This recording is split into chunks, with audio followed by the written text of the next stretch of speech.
Exam जून 2026 का notification आते ही बच्चों के मन में बहुत सारे डाउट्स निकल कर आते हैं कि क्या हम एग्जाम देने के लिए एलिजिबल हैं। अगर हम फर्स्ट सेमेस्टर में हैं, सेकंड सेमेस्टर में हैं, क्या हम एलिजिबल हैं एग्जाम देने के लिए। अगर हमने 4 साल का या 8 सेमेस्टर का इंटीग्रेटेड कोर्स किया है तो हम एलिजिबल हैं। क्या पैटर्न में बदलाव है, नेगेटिव मार्किंग, डिजी लॉकर, क्या हम 2 सब्जेक्ट्स में एग्जाम दे सकते हैं। यहां पर वो सारे के सारे डाउट्स आपके क्लियर होने वाले हैं। सो नमस्कार गाइस, आज मैं निशांत कपूर आपका बहुत बहुत स्वागत करता हूं आपके अपने PWUGC नेट में। और आप मेरे पीछे ऑफिशियल वेबसाइट देख रहे हैं। जब मैंने पब्लिक नोटिस पर क्लिक किया तो ये मेरे सामने निकल कर आया कि 29 अप्रैल से आपके फॉर्म्स आउट हो चुके हैं। 20 मई तक आपकी फाइनल डेट है फी डिपॉजिट करने की। 22 से 24 जो है गाइज यहां पर आपकी करेक्शन विंडो है। 10 जून को आपकी सिटी पता लग जाएगी। 15 जून को एडमिट कार्ड, 22 से 30 जून तक आप यहां पर एग्जाम दे पाएंगे। तो अब कहानी आती है कि सर एलिजिबिलिटी क्या है, क्या हम एलिजिबल हैं या नहीं। चलिए इसके बारे में चलते हैं। यहां पर सबसे पहले अगर मैं क्लिक करता हूं तो अपीयरिंग अगर आप हैं, अगर आपने 55% से मास्टर्स किया है for the general category and 50% from the reserved category, then you are absolutely in. लेकिन अगर आप अपीयरिंग हैं पहले साल के, अगर आप पहला साल यानी कि फर्स्ट और सेकंड सेमेस्टर में हैं तो आप अलाउड नहीं है एग्जाम देने के लिए। तो आप एग्जाम देने के लिए अलाउड नहीं है। सर अलाउड देने का क्या मतलब है कि क्या मैं प्रैक्टिस के लिए भी नहीं दे सकता।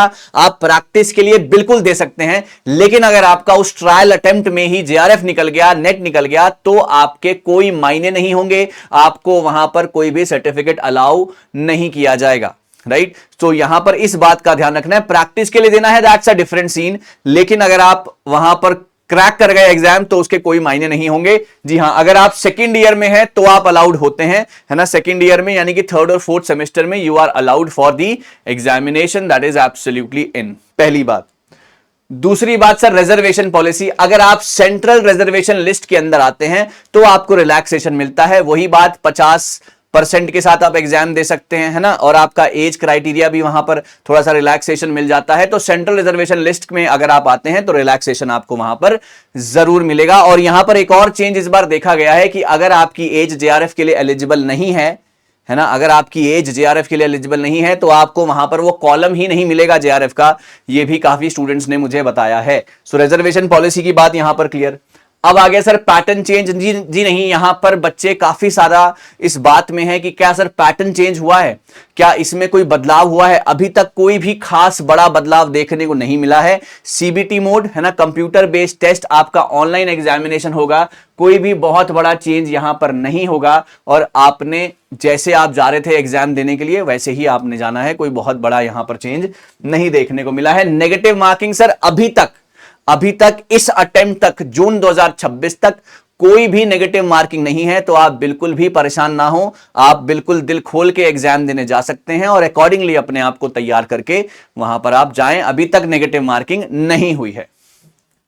डिजी लॉकर से आधार लिंक होता है, यहां पर इस बात का ध्यान रखना है। यहां पर 2 चीजें निकल कर आती हैं कि आपका अभी आजकल क्या हो रहा है, इस बार जो फॉर्म में आ रहा है कि ना आपका जो है आपको लाइव फोटो जो है आपकी क्लिक की जाएगी और फिर उसको जो है अलाइन किया जाएगा या सिंक किया जाएगा। तो वहां पर कुछ बच्चों को दिक्कतें आ रही हैं, वो विद द टाइम जो है NTA उस पर काम कर रहा है, वो ठीक हो जाएंगी। सो डिजी लॉकर से आपका आधार लिंक है और एक बंदा आधार कार्ड एक ही बार बनवा सकता है ना। अब यहां से एक अगला स्टेप निकल कर आता है कि क्या आप 2 सब्जेक्ट में आप नेट दे सकते हैं। ये एक बहुत बड़ा डाउट है गाइज। यहां पर समझिए, आप एक ही साइकिल में, जैसे कि जून 2026 में अगर आप 2 बार मास्टर्स हैं, MA सोशियोलॉजी में है, पॉलिटिकल साइंस में, या MA political science, MA English में अगर आप मास्टर्स हैं, तो आप एक ही साइकिल में 2 एग्जाम नहीं दे सकते।